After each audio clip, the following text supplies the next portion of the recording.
अस्सलाम वालेकुम, welcome to my channel Naval Stock. कैसे हैं आप सब लोग? उम्मीद करती हूँ सब खैरियत से होंगे।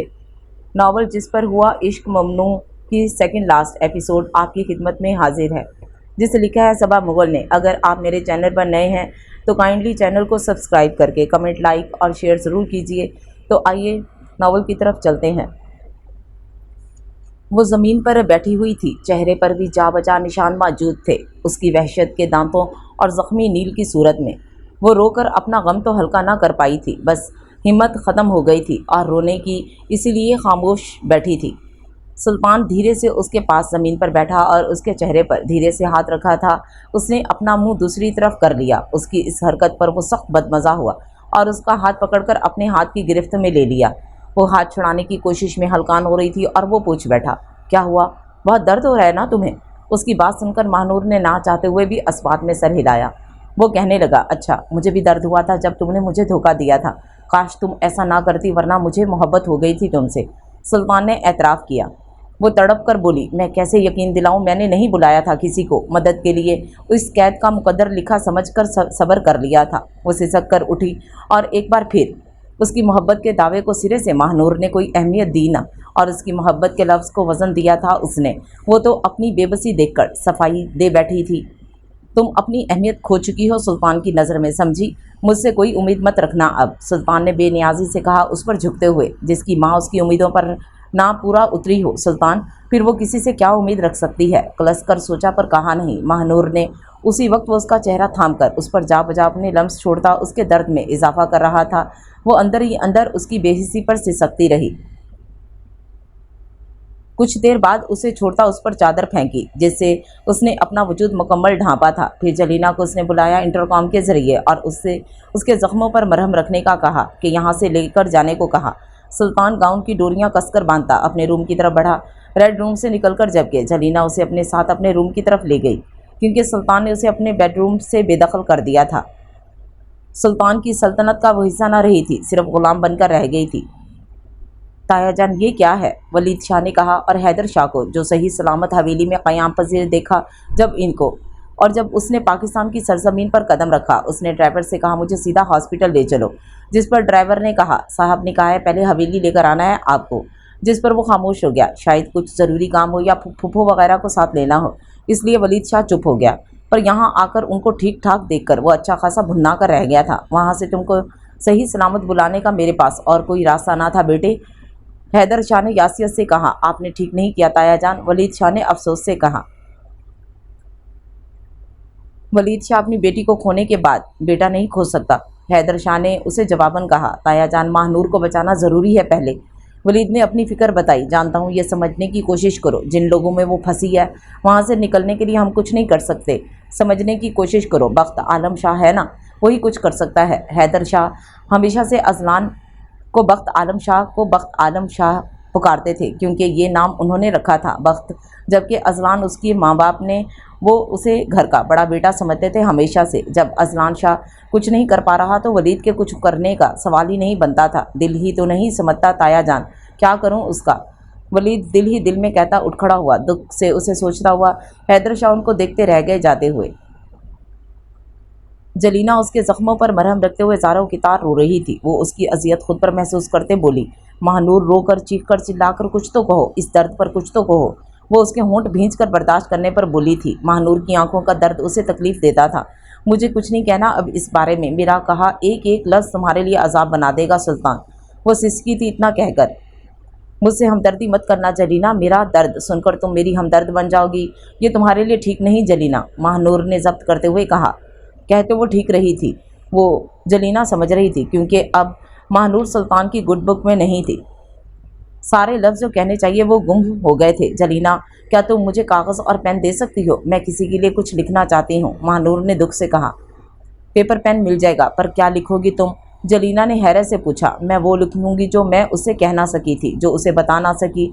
जो उसे बता देती तो हालात अलग होते। वो आहिस्ता आहिस्ता कहते जलीना को अजियत की इंतहा पर लगी। आज जलीना को समझ आया क्यों वो उसे देखकर इतनी तकलीफ़ महसूस करती है, क्योंकि उसे भी इश्क का रोग लगा हुआ था। दर्द का रिश्ता दोनों के बीच था, क्योंकि दोनों एक ही दर्द से दो चार हो रही थी। क्यों महानूर उसे अपनी लगती थी आज समझ आया था। वो दिल में बेइंतहा हमदर्दी रखती थी। शुरू से उसके लिए वाहिद महानूर थी जिसे सुल्तान ने मलका बनाया। तब भी मगरूर ना हुई थी और ना ही खुशफहम। वो खाली कागज़ों को थाम गई जो कुछ देर पहले जलीना उसे दे गई थी। सुल्तान ने महानूर को आराम की इजाज़त दे दी थी, इसलिए इस वक्त वो फ्री थी।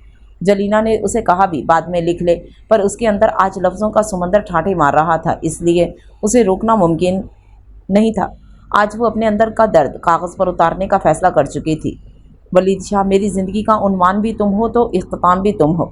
मेरे अंदर एक ख्वाहिश जागी है कई दिनों से वलीद शाह। मुझे यकीन है मेरी ये ख्वाहिश तुम ही पूरी कर सकते हो। करोगे ना? हाँ, तुम ही पूरी करोगे, मुझे पूरा यकीन है। सुनो वलीद शाह, मेरा एक काम करना, फूफो से कहना मुझे ये हसरत रहेगी, काश मैं उनकी बेटी होती तो ये सब ना होता मेरे साथ। वो हर चीज़ से बढ़कर हैं मेरे लिए, इन्हें कहना। उनकी महानूर मरते वक्त भी अपनी हर सांस में उनका एहसास लेकर चली थी। हाँ वलीद, मेरा अंदर मर गया है, बस बज़ाहिर ज़िंदा हूँ। अगर सांस लेने को ज़िंदा कहते हैं तो मैं ज़िंदा हूँ, वरना महानूर अपनी मौत आप मर चुकी है। वलीद शाह, मेरी कहानी तुम लिखना, लिखोगे ना? जब लिखना शुरू करो तो उन्वान बदनसीब देना, ये ज़रूर लिखना।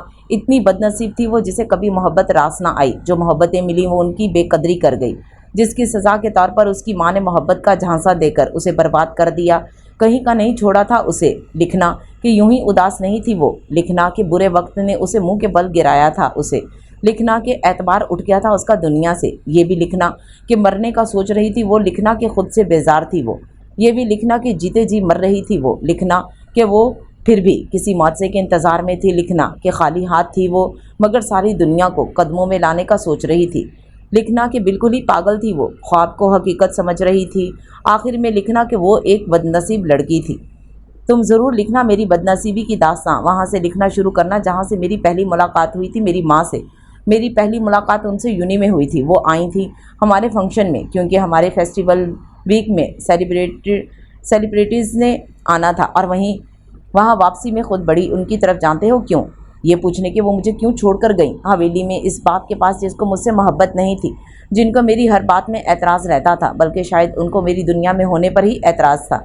पहले मैंने बहुत कोशिश की कि बाबा के हिसाब से ख़ुद को ढाल लूँ, वही करूँ जो बाबा को पसंद है। फिर एक वक्त आया, मुझे ऐसा लगा कि मुझे समझ आ गया कि मैं कितना भी ख़ुद को बदल लूँ वो कभी मुझे पसंद नहीं करेंगे, और मुझे ये समझ में आ गया। फिर एक वक्त आया कि मैंने ये सोचना ही छोड़ दिया कि बाबा को क्या पसंद है क्या नापसंद है, और फिर मैंने वही किया जो मेरा दिल चाहता था। फिर वो गुस्सा होकर कुछ भी हो तो मुझे कोई फ़र्क नहीं पड़ता था। फुप्पो की मोहब्बत मेरे लिए सब कुछ ना थी, क्योंकि वो मोहब्बत जो ज़रूर थी, तहफ़्फ़ुज़ ना था उसमें, जो एक लड़की को बाप, भाई या शौहर से मिलता है। हाँ, वो तहफ़्फ़ुज़ ना था फुप्पो की मोहब्बत में, क्योंकि जिसका जो दिल चाहता मुझे कह जाता, मेरी माँ को बुरा भला कह जाता, और मुझे भी वैसा बन जाना है एक दिन। सबकी यही राय थी, पर मैं बेसमझ थी, इसलिए फुप्पो से पूछती अपनी माँ के मुतालिक तो वो कुछ ना बताती, कुछ अच्छा कहती ना कुछ बुरा, बल्कि अक्सर टाल जाती थीं वो मुझे। सच में उन्होंने कभी मुझे अपनी माँ के ख़िलाफ़ नहीं किया। काश वो कर देती तो मैं ख़िलाफ़ हो भी जाती, और अच्छा होता कि मैं अपनी माँ के ख़िलाफ़ होती तो यूनी में पहचान कर भी उनसे कभी ना मिलती। काश मैं उनसे ना मिलती। फिर जानते हो, उन्होंने मुझे बताया कि किस तरह फूफो ने मेरे माँ बाप में हमेशा कुदवतें बढ़ाए रखी थीं। ये सब उनका फैलाया फसाद था कि मेरे माँ बाप को अलग होना पड़ा। मैं हैरान होती रही उनकी बातें सुनकर। मैं इनको कुछ ना कह सकी, पर पता नहीं क्यों मैं फूफो से मुकम्मल बदजन भी ना हो सकी। वो भाभी नंद जैसी भी हों आपस में, पर मेरी फूफो मेरे लिए हमेशा अच्छी रही थी। मैं छुपकर उनसे मिलती रही और मुझे सबसे बदनज़र करती रही। समझ नहीं आता, जब बर्बाद करने वाली माँ हो तो फिर कैसे अक्ल शऊर काम करेगी किसी की। मेरा दिमाग मफलूज कर दिया था उन्होंने। वलीद, हवेली में मेरे पास 2 रिश्ते थे जो अनमोल थे मेरे लिए, एक फूफो और दूसरा तुम बिज़नेस के सिलसिले में दूर रहते थे। बग़ैर तुम्हारे कहे मुझे यकीन था कि तुम मेरे हो। सब छोड़ दें पर तुम नहीं छोड़ोगे मुझे। अंधा इत्मीनान था मुझे, क्योंकि तुमने बग़ैर कहे मुझे सपोर्ट किया, तभी बाबा ने मुझे पढ़ने दिया, वरना बाबा तो मुझे 7 पर्दों में कैद करके रखना चाहते थे। काश इस आखिरी कॉल के वक्त तुम ना कहते कि तुम में और माँ में किसी एक को चुन लो। यकीन करोगे, मेरे दिल ने तुम्हें चुना था। तुम मेरा इश्क थे, सबसे अजीज़ थे। जाने क्यों इस लम्हे मुझे लगा अपने इश्क को आजमाऊँ। हाँ, यही मुझसे गलती हो गई जो तुमको आजमाया, और कह बैठी अगर मुझसे इश्क करते हो तो मेरी आज़ादी में रुकावट नहीं बनोगे। मैं अपनी माँ की तरह शोबिस ज्वाइन करूँगी तो इस बात का एहतराम करोगे, पर तुमने उसको अना का मसला बना लिया।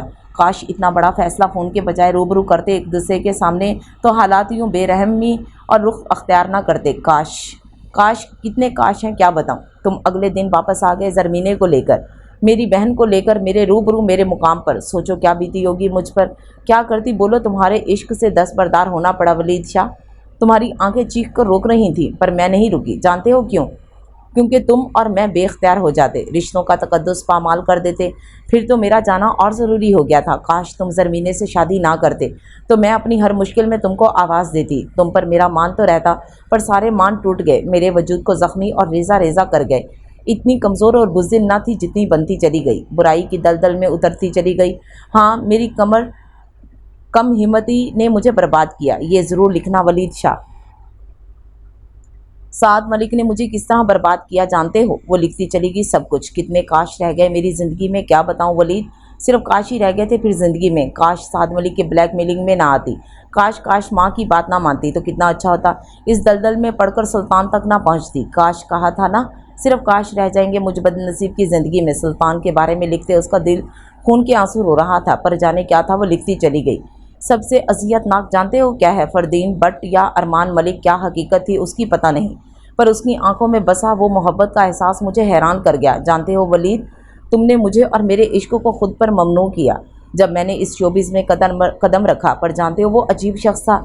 जब अरमान मलिक बनकर यूनी में मिला था, तब भी मोहब्बत का ठाठे मारता समंदर वो अपने अंदर रखता था। जब फरदीन बट बन कर मिला, तब भी वही आलम था उसकी मोहब्बत का, जो मुझे चौंकने पर मजबूर करता। फिल्म की शूटिंग के दौरान मुझे हैरत होती, कैसा आदमी है जो सब समझकर भी मेरे लिए अपने अंदर इतनी मोहब्बत क्यों रखता है।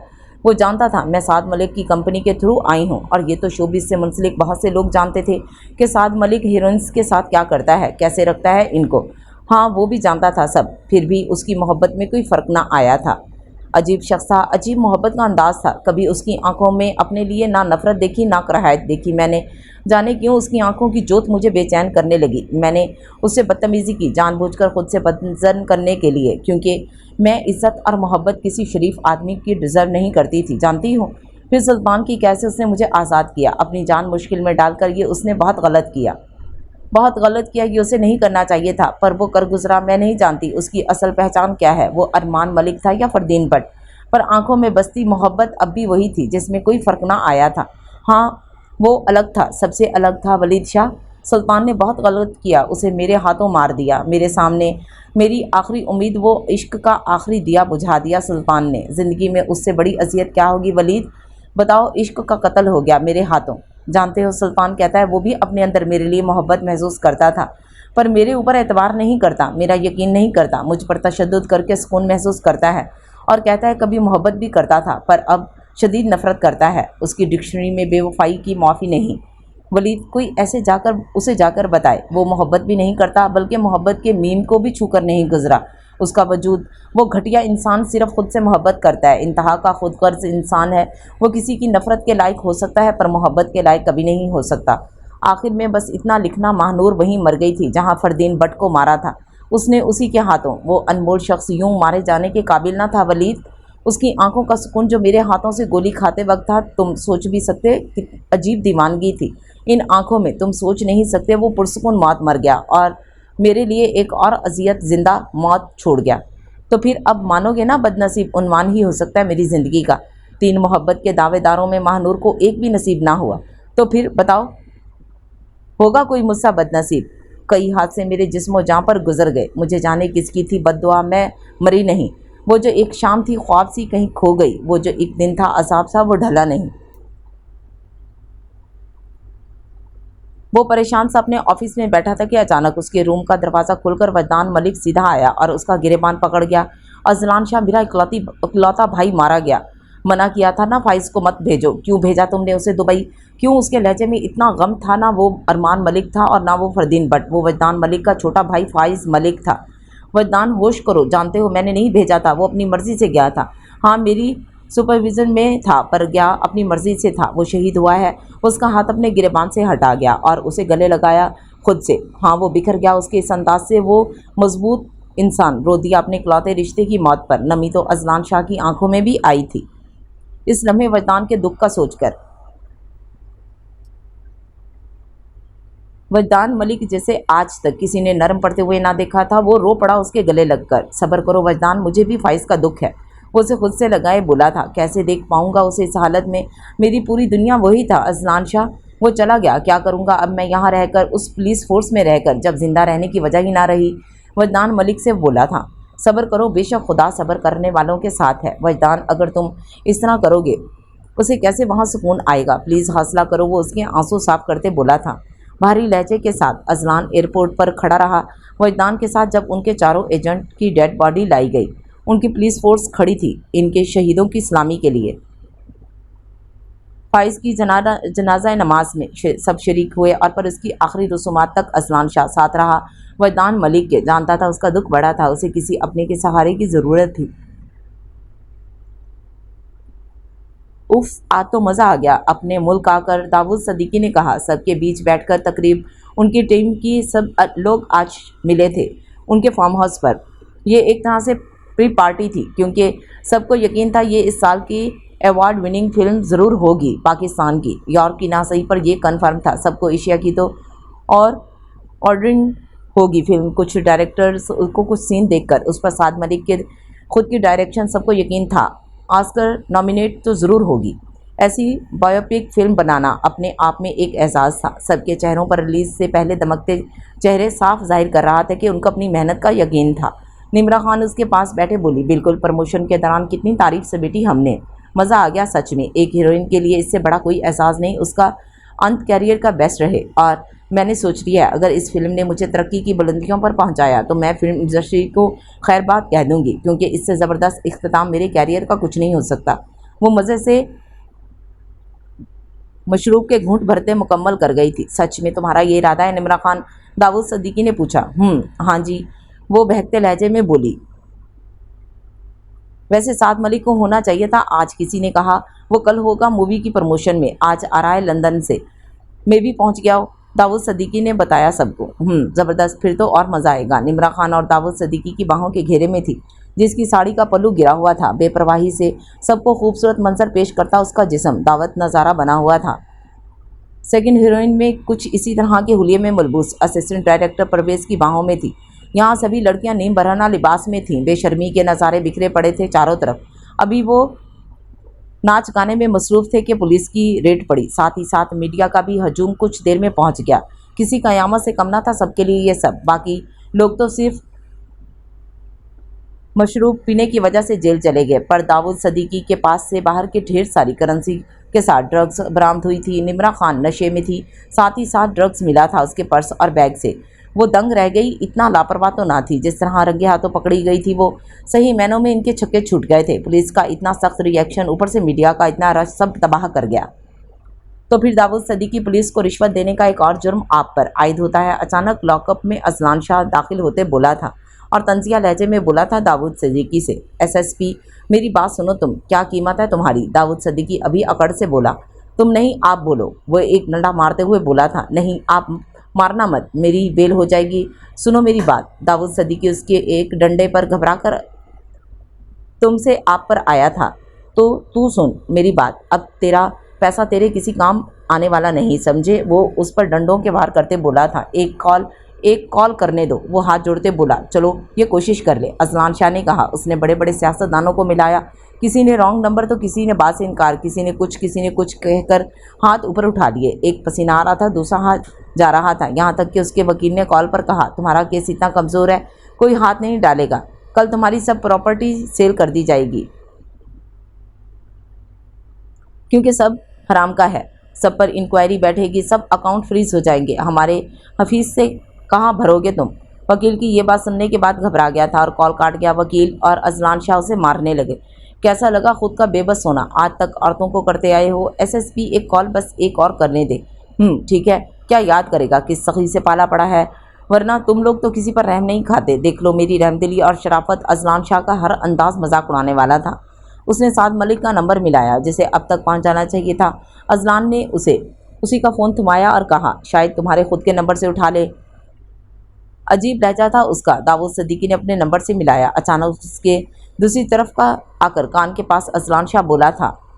वो शरारती हंसी हंसा था उसके कान के पास, बिल्कुल शरारती से अंदाज में मजाक उड़ाता बेबसी महसूस करवाते हुए अब के उड़ाते हुए बोला, तेरा कमीना साथी नैब के हत्थे चढ़ चुका है, तेरा वजूद तो फिर भी है सरजमीन पर, उसका तो कोई अता पता भी नहीं। दाऊद सदीकी कैसा लगा?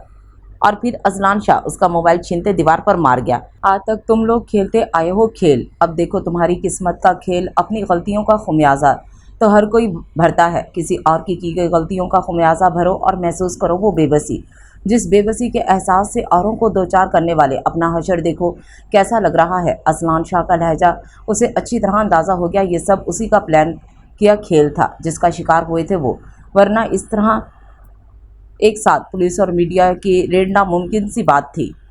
फिर पे दर पे लातों बेल्ट से मारता उसे अधमुआ कर गया अजलान शाह। सारा वक्त उसकी आंखों में महानूर का चेहरा झिलमिलाता रहा। बेदर्दी से मारते हुए उसे ज़रा रहम ना आया, उनकी तरह बेरहम हो गया था वो। ये ड्रग्स मैंने नहीं रखे, मेरा यकीन करें, मेरा हाथ नहीं इस सब में। सारा नशा हिरन हो चुका था रात ही। अब तो जिस्म पर कपकपी सी तारी हो रही थी निमरा खान के, क्योंकि जेल का पानी भी हलक से उतारना असियतनाक था। रात से चीख चीख कर बता रही थी, किसी ने तवज्जो ना दी उसकी दुहाई पर। अगले दिन उस पर फीमेल कांस्टेबल ने हाथ उठाया था, क्योंकि उसके चीखने पर वो बोली, चुप करो।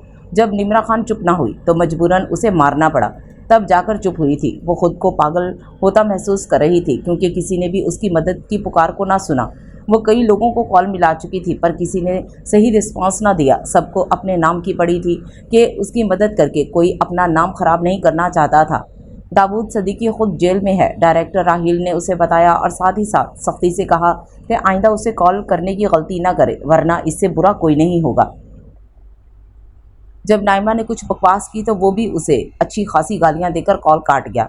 अभी मार खाकर चुप हुई थी, उसी लम्हे कोई आया था। वो कदमों की चाप पर चौंक कर सर उठाया। खूबरू नौजवान उसके सामने आखड़ा हुआ था। वो देखती रह गई उसे। कोई ऑफिसर लगा था, जल्दी बोली, प्लीज़ मेरी मदद करो, मैंने कुछ नहीं किया, मैं नहीं जानती किसने ड्रग्स रखे और ना मैं ड्रग्स लेती हूँ। वो होंठ भींच कर बोला, आपसे बेहतर कोई ये काम नहीं कर सकता मिस खान, आपकी सब खूबियों से वाकिफ़ हूँ मैं अच्छी तरह। वो सख्त लहजे में तंजिया बोला, तुम कौन हो? वो हैरत से बोली, क्योंकि मुकाबिल का लहजा मजबूत और ठोस था। मैं वही हूँ जिसके बाप को अपनों से दूर कर दिया आपकी हवस ने। मैं वो हूँ जिसने अपनी आंखों से उस औरत को किसी और मर्द की बाहों में देखा था जो रिश्ते में मेरी माँ थी। वो औरत मेरी फूफो के शौहर की बाहों में थी। कितना अजियतनाक था ना वो लम्हा, एक शौहर के लिए भी और एक बेटे के लिए भी, जो सिर्फ 7 बरस का था। उस औरत के शौहर पर क्या गुजरी होगी कभी सोचा आपने? बल्कि उस बच्चे पर क्या गुजरी होगी कभी सोचा आपने? नहीं, कभी नहीं। मुझे पूरा यकीन है अपनी पूरी ज़िंदगी में कभी किसी लम्हे आपको ना तो इस शौहर का ख्याल आया होगा और ना उस बेटे का। रिश्ते फ़कत आपके पाँव की जंजीर थे। आपको क्या परवाह किसी की भला, खुदगर्ज़, कमज़र्फ़, बद किरदार, बेवफा, क्या कहूँ आपको। उसके लहजे में अजीब दुख हलकोरे ले रहा था। एक बच्चे ने क्या देखा था वो एहसास अजलान शाह की आंखों में साफ दिखाई दे रहा था।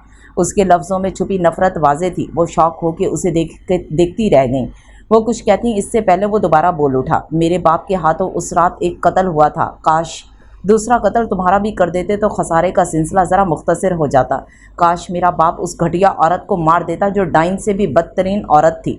डाइन भी 7 घर छोड़कर वार करती है, और आपसे तो आपकी अपनी औलाद भी महफूज नहीं रही। अब उसके लहजे में शदीद दुख था। वो जल्दी से बोली, मैं तुम्हारी माँ हूँ अजलान। वक्त अभी वो और कुछ कहती, वो उसकी बात काट कर बोला, तुम जैसी औरत माँ कहलाने के लायक नहीं है, समझी। अजलान के लहजे में शदीद नफरत थी उसके लिए। मुझे निकालो यहाँ से, सच में मैंने कुछ नहीं किया, प्लीज़ निकालो यहाँ से मुझे। उसके लहजे में इल्तजा थी जिस पर अजलान के तासरात में कोई नरमी नहीं आई थी। क्या करेंगी निकल कर? बाहर भी कोई तुम्हारे लिए फूलों का हार लिए थोड़ी खड़ा है जिसके लिए बाहर जाएंगी। बाहर आपके लिए जूतों के हार हैं जो औरतें आपके मुंह पर मारने को तैयार बैठी हैं, इतना समझ लें। अजलान शाह ने सख्त लहजे में हकीकत का आईना दिखाया। क्या मतलब? वो तड़प कर बोली, अब क्या क्या बताऊं, शायद झूठ लगे आपको। अच्छा चलें दिखाता भी हूँ। अजलान शाह ने बेनियाजी से कहा, पहला तोहफा आपकी फ़िल्म पर बैन लग चुका है, कभी कहीं रिलीज़ नहीं होगी। ये देखें, एक एक्ट्रेस का अंजाम, ये है आपका अंजाम। वो इन्हें न्यूज़ दिखा रहा था जिस पर साफ कहा गया है कि जो कुछ इस फिल्म के आर्टिस्टों ने किया है, ख़ासकर प्रोड्यूसर, डायरेक्टर और मेन एक्ट्रेस निमरा खान ने, वो नाकाबिले कबूल है, क्योंकि female lead lead based story थी। जब इस हीरोइन को इतना शर्मनाक सच सामने आया, साथ ही साथ बेहयाई की पिक्चर्स लीक होने के बाद फिल्म को रिलीज़ करना पाकिस्तान के लिए ख़तरनाक साबित हो सकता है, क्योंकि इस फिल्म का नाम और कहानी एक अजीम औरत के नाम पर है जिस पर मजहबी पहलुओं में उठाया जा सकता है, फिर चाहे पाकिस्तान में वो मजहब कम्युनिटी बेस्ड ही क्यों ना हो। और पर दूसरे यूरोप के मुल्कों का तो वो मजहब मेजर है ना, तो इनकी जज्बात की कदर करना पाकिस्तान ने अपना अवलीन फ़र्ज समझकर फिल्म बैन कर दी थी, जिस पर कई सियासतदानों ने इस इकदाम को सराहा था कि ये अच्छा फैसला है पाकिस्तान का। ऐसी फिल्म चलाना मतलब दूसरे मुल्कों से ताल्लुकात ख़राब करने के मुतरादिफ है। पर कितने लोगों का पैसा डूबा, कहीं कोई तज़किरा ना था। असलान ने फ़खरिया तासरात के साथ उनको उनका अंजाम दिखाया था। वो शौक नज़रों से देखने लगी। अब के अजलान लेडी कांस्टेबल को हुक्मिया लहजे में बोला, फातिमा मोबाइल निकालो और इनको दिखाओ और पढ़कर सुनाओ जो इनके साथी अदाकार ने किए हैं उनके ट्वीट। ज़रा दिखाना इनकी पिक्चर का क्या हाल किया है सोशल मीडिया वालों ने। अजलान का हुक्म मिलते ही यस सर बोलकर उसने मोबाइल निकाला और बोली, कई औरतों ने तो आपको इज्जत कहने पर शर्म महसूस की है। लिखा है, आए आपको दिखाऊं आपकी को एक्ट्रेस ने आपके लिए क्या कहती हैं। बहुत अच्छे ट्वीट चले आपके लिए। वो मज़े से दिखाती साथ बोल भी रही थी। उसकी फ्रेंड ने एक ट्वीट की थी जहाँ पे लिखा था, मेरा इस नशेई औरत से वास्ता नहीं, साली चौर है, दूसरों के मर्दों को चोरी करती है। ऐसी फिल्म बैन ही होनी चाहिए जिस इतनी अच्छी औरत का किरदार इस बदकिरदार हया और बेहया औरत ने किया है। इस धब्बे को खुदकुशी कर लेनी चाहिए। साली गंदी नाली की पैदावार है, कोई आकर इसे मार दो। ऐसी गालियाँ थी सोशल मीडिया पर जिसे सुनकर बंदा मर जाए। सब उसे दिखाकर पढ़ रही थी लेडी कांस्टेबल। वो दंग रह गई थी। इस सब से कान पर हाथ रखते बोली, प्लीज़ बंद करो, मुझे नहीं जानना, चुप कर जाओ, प्लीज़ चुप कर जाओ। निमरा खान ने कानों को हाथ लगाए ताकि सुन ना सके ये जहरीले कमेंट्स। पर अजलान के हुक्म पर दूसरी कांस्टेबल उसके हाथ बांध गई। ज़बरदस्ती उसे सब सुनाया और दिखाया जा रहा था। ऐसा जहनी टॉर्चर दिया जा रहा था। निमरा खान घुट रही थी अंदर ही अंदर। कैसी लग रही है आपकी इज़्ज़त अफजाई आपको? अजलान शाह हंसा हुआ बोला था, अभी बहुत होना बाकी है, प्लीज़ बंद करो ये सब, मुझे नहीं सुनना, नहीं देखना। निमरा ने कहा आंसू भरी आंखों से। इन आंसुओं से ज़रा मुतासिर ना हुआ था वो। कुछ देर बाद अजलान शाह ने कहा, इतनी जल्दी क्या है फातिमा, अगर ये सुनने से इनकार करे तो इसके हाथ बांधना, अगर देखने से इनकार करे तो आंखों पर गर्म पानी फेंकना। हर चीज़ सुनना और देखना ज़रूरी है इसका, समझी तुम? उसका लहजा हुक्मिया था। यस सर, डोंट वरी, इस बहाने मेरी इंटरटेनमेंट लगी रहेगी सर। फातिमा तंजिया हंसी हंसते हुए बोली थी। गुड फातिमा, वो बोलकर उठ खड़ा हुआ था। थैंक यू सर, फातिमा ने कहा और वो उठ खड़ा हुआ था। अब जाने लगा। पीछे वो चीखती रह गई, अजलान बख्त रुक जाओ, मैं माँ हूँ तुम्हारी, रहम करो मुझ पर। वो सर झटकता इन आवाज़ों से दूर हुआ। एक आंसू आंख से गिरा जिसे महारत से छुपाया गया। नमकीन पानियों से भरी आंखें लिए वो पुलिस स्टेशन से निकला और सीधा कब्रिस्तान गया, जहाँ 2 कब्रों के आगे खड़ा हो गया। एक आलम शाह की थी, साथ उनकी अहलिया समरीन बेगम की थी। बाबा, वाकई आपने बहुत कुर्बानियाँ दी मेरे लिए। मैं शायद ताउम्र औरत ज़ात से नफ़रत करता और ये खिला ताउम्र रहता मेरे अंदर अगर आप मामा से शादी ना करते। आप दोनों ने मुझे मुकम्मल किया। समरीन मामा ने कभी मुझे कमी महसूस ना होने दी माँ की। बाबा, आप बहुत अच्छे थे, मैं आप जैसा ना बन सका। देखें क्या कर दिया मैंने उस लड़की की तौहीन की बाबा जिसने मुझे समेटा और मेरी वहशतों को अपने अंदर उतारा। मैं उसकी कदर ना कर सका बाबा, मैं जालिम हो गया था। मैं 2 औरतों को गुनहगार हूँ। सुमन से जुदा होकर शायद माफ़ी पा लूँ, पर क्या नेहा कभी मुझे माफ़ करेगी? उससे कैसे माफ़ी मांगूँ, बताएं ना, कैसे मांगूँ? कुछ देर रोकर अपना दिल हल्का कर गया। फिर वो माँ बाप की कब्र पर कुल पढ़ने के बाद नेहा की कब्र पर आया और उससे माफ़ी मांगने लगा। काफ़ी देर तक माफ़ी मांगता रहा और फिर कुल पढ़कर उठाया। आज काफ़ी हद तक खुद को हल्का फुल्का महसूस करने लगा। घर आकर सुमन से बात करके उसका फ़ैसला जानना चाहता था, पर वो इतना पुरसुकून होकर सोई थी बच्चों के साथ, उसकी हिम्मत ना पड़ी उसे उठाने की। कमरे में आकर सो गया। 3 दिन बाद कोर्ट में पेशी थी निमरा खान की। जिस दिन उसे कोर्ट ले जाना था, औरतों ने जूते मारे थे। अजलान शाह के हुक्म के मुताबिक किसी पुलिस वाले ने ज़्यादा बचाने की तरुद ना की थी। इन औरतों को भरपूर मौका दिया मारने का, क्योंकि वो चाहता है ये औरत अपना जवाल देखे, महसूस करे इस जिल्लत को जिससे उसने बहुत लोगों को गुजारा था। ऐसा लग रहा था दुनिया तंग पड़ रही थी इन लोगों पर।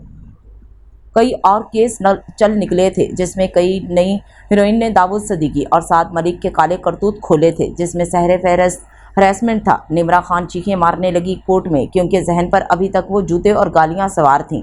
एक औरत उस तक पहुंचकर मुंह पर कालक तक लगा गई इस भीड़ में। इस कालक को साफ तो वो कर चुकी थी फातिमा के दिए रुमाल से, पर एहसास अब भी चेहरे पर महसूस हो रहा था। शदीद ज़िल्लत का एहसास। ये वही औरतें थीं जो औरत की आज़ादी के नारे लगाने को घर से निकल पड़ती थीं।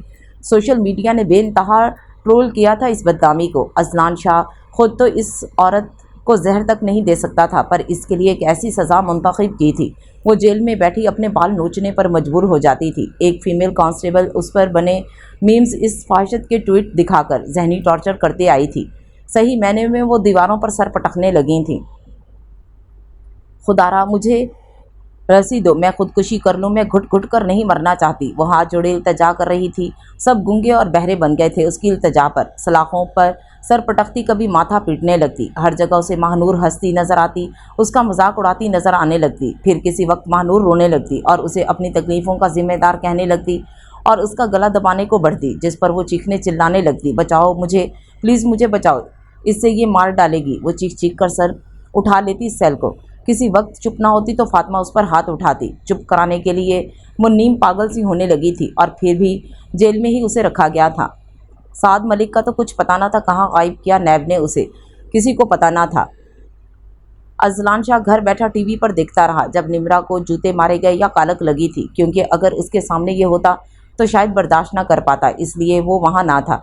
कम फोर्स रखी गई थी, जानते हुए हालात ये रुख अख्तियार कर सकते हैं। इसी लम्हे सुमन आकर वहाँ बैठी और ख़ुद ही बोली, ऐसा लगता है जैसे पुलिस खुद चाहती है इस औरत के साथ ये हो, है ना? ऐसा ही है ना? सुमन ने यकीन से कहा। शायद, अजलान शाह ने कहा और होंठ भींच गया। इस लम्हे खुद को बाज रखा कुछ कहने से, वैसे ये डिज़र्व करती है ये सब। अजलान लम्हे भर को चुप होने के बाद कहा था, अच्छा, सुमन ने कहा। दोनों की नज़र टीवी पर मरकूज़ थी कि अचानक अजलान बोला, तुमने अपना फ़ैसला नहीं बताया सुमन अब तक? कुछ लम्हे उसे बगौर देखने के बाद वह सख्त और मजबूत लहजे में बोली तो उसका अंदाज़ भी कुछ बावर करवाता हुआ था। पहले जहनी अजियत देकर अब रिहाई नवीद देकर महान बनना चाहते हो अजलान शाह, तो माफ़ करना, मैं खुद गर्ज नहीं हूँ। तुम्हारी तरह बच्चों को माँ का प्यार देकर अब उनसे दूसरी माँ छीनने की मेरे अंदर हिम्मत नहीं है, जबकि पहले खुदा ने उनसे एक माँ छीन ली है। इसलिए बच्चों को हम दोनों की ज़रूरत है। माँ बाप की मोहब्बत पाना उनका हक है, समझे? और उनका ये हक उनसे कोई नहीं छीन सकता, ना मैं ना तुम, समझे? आइंदा ये बात तुम्हारे मुँह से ना सुनूँ। वो उठने लगी और वो उसका हाथ थाम गया और बोला, प्लीज़ बैठ जाओ। आज उसका अंदाज़ इस्तेहकाक भरा ना था, इसलिए अजलान शाह के कहने पर वो बैठ गई। सुमन, जो कुछ मैंने नेहा के साथ किया उसका मुझे अच्छी तरह एहसास हो चुका है। वो मेरा और नेहा का मामला था जिसकी सफाई तुमको देना सरासर तौहीन होगी मेरे और नेहा के ताल्लुक़ की। इसलिए आज के बाद कभी तुम ये ख्याल दिल में ना लाना कि मुझे तुम्हारे आगे शर्मिंदा होने की ज़रूरत है, सिर्फ़ इस वजह से कि वो तुम्हारी बहन है। वो तुम्हारी बहन थी, उसे रोक लेती, मुझसे बदजन कर देती, दूर कर देती मुझसे, अपना अख्तियार इस्तेमाल करके मुझे सज़ा देते उसकी हयाती में, तो फिर जायज़ बात थी। तुम उसका इंतकाम लेने का कोई अख्तियार मुझ पर नहीं रखती। आज के बाद इस हवाले से मैं तुमसे कोई बात नहीं करूँगा। मैं तुम्हें आज़ादी की नवीद तुम्हें नहीं होना चाहती, तुम्हारी मर्ज़ी। उसका अंदाज़ लठमार लगा, जिस पर चिढ़कर सुमन जल्दी से चिढ़कर बोली, तुम समझते क्या हो खुद को? वो उसकी बात काट कर बोला, एक मिनट, अभी बात मेरी मुकम्मल नहीं हुई, मुझे अपनी बात करने दो मुकम्मल। वो उसे देखती रह गई उसके अज़ली दो टोक अंदाज़ पर। हाँ, तो मैं कह रहा था कि गलती सारी मेरी थी, जो कुछ हुआ वो हैरान हुई। मैंने सोचा था इस बात को अब कहने का कोई फ़ायदा नहीं, पर मुझे लगता है ये तुम्हारा जानना ज़रूरी है कि तुम्हें मुकम्मल हकीकत से आगाह करूँ। हाँ, ये मेरी गलतफहमी थी कि मैं समझा नेहा के साथ मेरा रिश्ता हो रहा है, क्योंकि उसकी सज्जदगी ऐसी थी पहली मुलाकात में, जबकि मुझे पहली नज़र की मोहब्बत तुमसे हुई थी। मुझे तुम छोटी और वो बड़ी बहन लगी थी। ज़रूरी ऑफिस से बुलावा आया था, जो जल्दी में अपनी माँ से कहा कि मुझे छोटी के साथ करना है रिश्ता। यही मेरी गलती थी। लम्हे भर को सांस लेने को रुका, शायद लंबी मुसाफत की थकन थी इस एतराफ़ में, इसलिए लंबा सांस खारिज करते दोबारा गोया हुआ। निकाह के बाद मुझे पता चला तुम वही थी जिससे मेरा रिश्ता होना था। मैं तुमसे इश्क करने लगा था। तुम्हें साली के रूप में देखकर मैं एक खोल में सिमट गया। नेहा को देने के लिए मेरे पास कुछ ना था सिवाय खसारे और वहशतों के। वो मासूम तो वो भी अपने दामन में समेटने को तैयार थी। वो बहुत अच्छी और मासूम थी, गलत मैं था।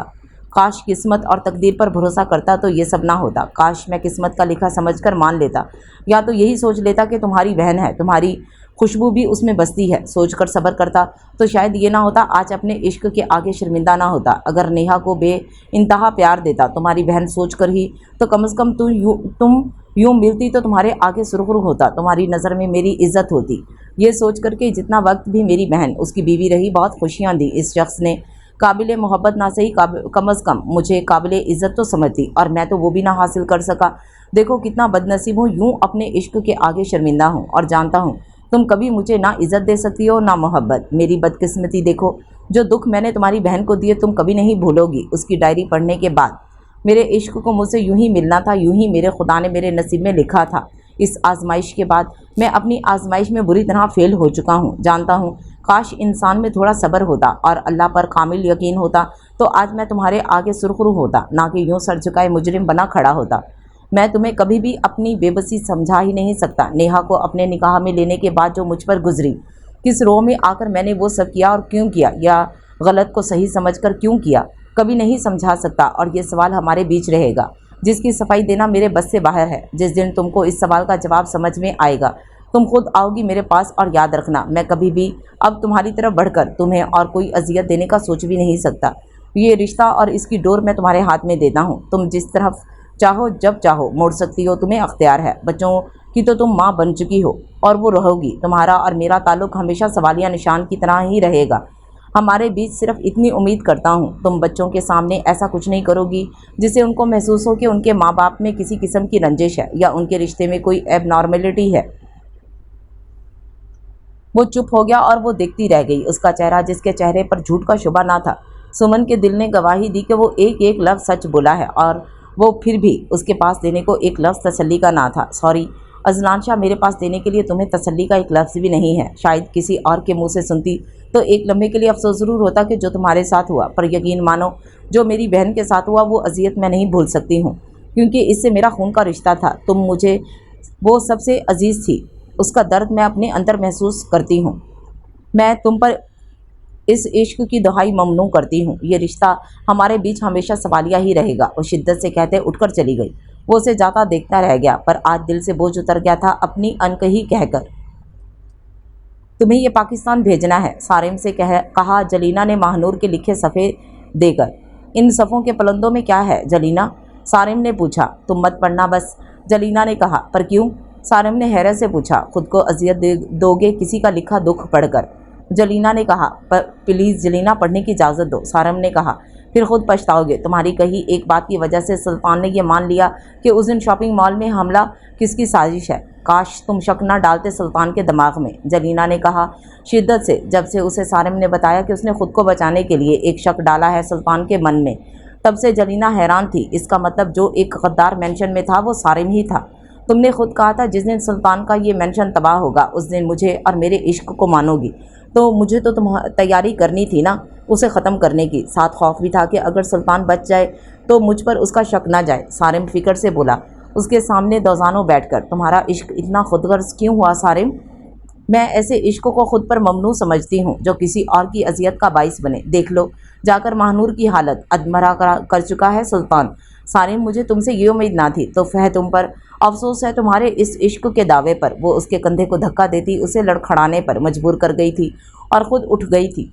वो उसे जाता हुआ देखने लगा। दरवाजे के पास पहुंचकर उसने नाप पर हाथ रखा और बोली, पाकिस्तान सही एड्रेस पर ज़रूर भेजना इसे, समझे? जलीना ने दो टोक हुक्मिया लहजे में कहा था। सारिम से ये अकड़, ये गरूर, ये इत्तमाद उसे सारिम ने ही दिया था जो उस पर इस्तेमाल कर गई। वो अस्बात में सर हिला गया और वो चली गई वहाँ से। वजदान मलिक उदास सा बैठा था बेडरूम में जब मुलाजिम ने उसे अजलान शाह के आने की इत्तला दी थी। उसे ड्राइंग रूम में बिठाने का कहकर वो कमीज़ की शिकन दुरुस्त करके निकला था। अजलान शाह हैरान हुआ। इतना भरपूर मर्द इस कदर निढाल बेहाल लगा, जिसकी ड्रेसिंग हमेशा बाकमाल हुआ करती थी। वो इस कदर बेजार लगा ज़िंदगी से। खैरियत आज यहाँ? वजदान ने कहा उससे। मैं तुम्हें दुखी नहीं करना चाहता ना, तुम्हारे ज़ख्म उधेड़ना चाहता हूँ वजदान, पर मुझे लगता है ये तुम्हारा हक है कि तुम जानो ये सब कि किसने किस तरह मारा तुम्हारे भाई को। अजलान शाह ने भारी लहजे में कहा। वलीद शाह के दिए सबूत में टूटी मोबाइल, टूटा चश्मा वगैरह के साथ वो फाइज की जैकेट पर पेन और पेन दोनों उठा लिया था। उसका पेन तो नॉर्मल पेन था, पर पेन में हुलन कैमरा लगा था जिसमें सब रिकॉर्ड हुआ था। फिर अजलान ने USB लगाकर दिखाया। वजदान मलिक देखता रह गया। सुल्तान शेख ने क्या उस लड़की के हाथों? वो तड़प कर बोला था। आंखों से आंसू बह रहे थे वजदान के। वजदान, ये लड़की मेरी बहन है, यकीन मानो। देखो वो खुद तड़प रही है क्योंकि उसे बचाया था फाइज ने सुल्तान के शिकंजे से। बदले में सुल्तान ने इसी लड़की को बंदूक देकर खुद मारा है। सुल्तान को हम नहीं छोड़ेंगे। प्लीज़ मेरी बहन को कभी गलत मत समझना, क्योंकि वो खुद मजलूम है। उसके साथ भी जुल्म हुआ है वजदान, वो मासूम है। अजलान शाह जाने क्यों उसे बता बैठा कि वो उसकी बहन है और अपनी बहन की सफाई दे बैठा, जिस पर वजदान उसे देखता रह गया और कुछ देर बाद बोला, आओ कुछ दिखाऊं तुमको। वो पहली दफ़ा उसके घर के अंदर जा रहा था। लाउंज से होता, सीढ़ियाँ अबूर करता, ऊपर एक कमरे का दरवाज़ा खुला जो मुकम्मल रोशन था। इस कमरे की बेइंतहा रोशनी ने अजलान की आंखों को चकाचौंध कर दिया था और उसकी हैरत की इंतहा न रही जब चारों तरफ महानूर की तस्वीरें लगी थीं। कुछ उसकी यूनिवर्सिटी की थीं, पिक्चर्स जिसमें दो चुटियाँ बनी हुई थीं, कहीं किसी स्टाइल में, कहीं किसी पौधे के पास खड़ी, कभी गार्डन में बैठी, कभी पानी पीती हुई, कहीं कुछ खाती हुई। वो दंग रह गया। अजलान के लफ्ज़ गुम हो गए ये सब देखकर। इससे पहले वो कुछ कहता कि अचानक एक आवाज़ गूंजी कमरे में, अस्सलाम वालेकुम भाई, कैसे हैं? प्लीज़ कॉल तो उठाएं। ऐसी भी क्या मसरूफियात जो कॉल नहीं उठा रहे? चलो कोई बात नहीं, जो बात मैं आपको कॉल पर कहने वाला था ना, अब उसको वॉइस नोट में कह रहा हूँ। प्लीज़ मेरी बात को गौर से सुनिएगा और मेरी बात हमेशा याद रखिएगा। भाई, आप हमेशा कहते हैं ना कि जो भी कहना हो खुद कहा करो, अपनी सच्चाई अपने मुंह से बताया करो, क्योंकि किसी और के मुंह से सुनने के बाद शायद वो एहसास ख़त्म हो जाए इस हकीकत का जो अपने के मुंह से सुनने के बाद होता है। इसलिए अपने दिल की बात खुद आपको बता रहा हूँ। प्लीज़ बुरा मत मानिएगा। कुछ कहूँ? कैसे कहूँ भाई, मेरा इश्क मुझे मिल गया है आखिरकार, पर ऐसी जगह दोबारा मिला है मत पूछें। वो पाकिस्तान आ जाएगी, मैं मिशन के कंप्लीट होने के बाद आऊँगा, उसे अपनाऊँगा। मैं अपने इश्क से दस्तबरदार नहीं हो सकता भाई। प्लीज़ भाई, मेरी कैफियत को समझने की कोशिश करें। कुछ लम्हे खामोशी छा गई। अजलान शाह साख ठोकर सुन रहा था, जबकि वजदान कितनी दफ़ा सुनने के बावजूद भी हर बार पहले की तरह सुना करता था उसके आखिरी वॉइस नोट को। फिर वही आवाज़ गूंजने लगी कमरे में, भाई आपको फ़र्क पड़ेगा उसके पास्ट से, पर यकीन करेंगे मुझे कोई फ़र्क नहीं पड़ा ये सब जानने के बाद कि वो नहीं रही जैसा किसी भी लड़की को होना चाहिए। मतलब प्लीज़ भाई समझ लें, जो मैं उसके लिए नहीं कहना चाहता वो आप ही कभी मत सोचिएगा। वादा करें आप उसे देखेंगे तो मेरी नज़र से देखेंगे। प्लीज़ भाई मेरे लिए, प्लीज़ दुनिया के सब हिसाब से उसे जज नहीं करेंगे। मेरे इश्क की मैं खुद इज़्ज़त करता हूँ और सबसे उसकी इज़्ज़त करवाना चाहता हूँ, इसलिए पहली शुरुआत आपसे करूँगा। प्लीज़ आप उसे वो मान और इज़्ज़त देंगे जो मैं उसे देना चाहता हूँ। भाई मुझे अभी वक्त लगेगा पाकिस्तान आने में और उसे अपनाने में। वादा करें मेरी गैर मौजूदगी में आप उसका ख्याल रखेंगे। प्लीज़ भाई वादा करें, पता नहीं उसके घर वाले अपनाएं या नहीं, पर आप वादा करें उसका ख्याल करेंगे, उसे तन्हा मत छोड़िएगा प्लीज़, सिर्फ मेरे वापस आने तक। देखें चीफ को कॉल कर रहा था, वो भी नहीं उठा रहे। अब आप भी वैसे सोचा था उसे खुद पहुंचाऊंगा पाकिस्तान, पर अजलान सर ने कहा है वो उसे खुद रिसीव कर लेंगे। फ़िलहाल उनके कज़न वलीद शाह रिसीव कर लेंगे। प्लीज़ भाई फिर से कहता हूँ कि उसका ख्याल रखिएगा, उसे अकेला मत छोड़िएगा। वो बहुत ज़्यादा तकलीफ़ में, बहुत ज़्यादा अजियत उसने सही सुल्तान क्या, तो प्लीज़ आपसे इल्तिजा है कि आप उसका ख्याल रखिएगा। भाई इस वक्त वो बेहोश बेड पर पड़ी, देखें किस अजियत में है और अभी भी उसका चेहरा दुख और तकलीफ़ में है। भाई इस चेहरे को मैं हंसते खिलखिलाते हमारे आंगन में देखना चाहता हूँ। हमारा मकान तब घर बनेगा जब मेरे साथ इस आंगन में वो खिलखिलाएगी और इस सब में मेरा साथ देंगे ना आप मेरा साथ। कहीं आप भी के ख़िलाफ़ तो नहीं हो जाएंगे दुनियादारी का सोचकर। प्लीज़ भाई इसे मेरी नज़र से देखिएगा, जब मेरी नज़र से देखेंगे तो वो आपको दुनिया की सबसे प्यारी लड़की लगेगी। भाई अपना ख्याल रखिएगा। ओह लगता है इसे होश आ रहा है, ठीक है फिर अल्लाह हाफिज़ भाई, I love you so much भाई। अजलान शाह की आंखें नम हुई ये सोचकर फ़ाइज़ भी इस इश्क की दुनिया का बासी निकला। ऐसा इश्क क्या कभी किसी ने किया होगा भला? इश्क इज़्ज़त एहतराम और तहफ़्फ़ुज़ के साथ मोहब्बत देता है तब होता है मुकम्मल। वाकई उसका इश्क मुकम्मल था।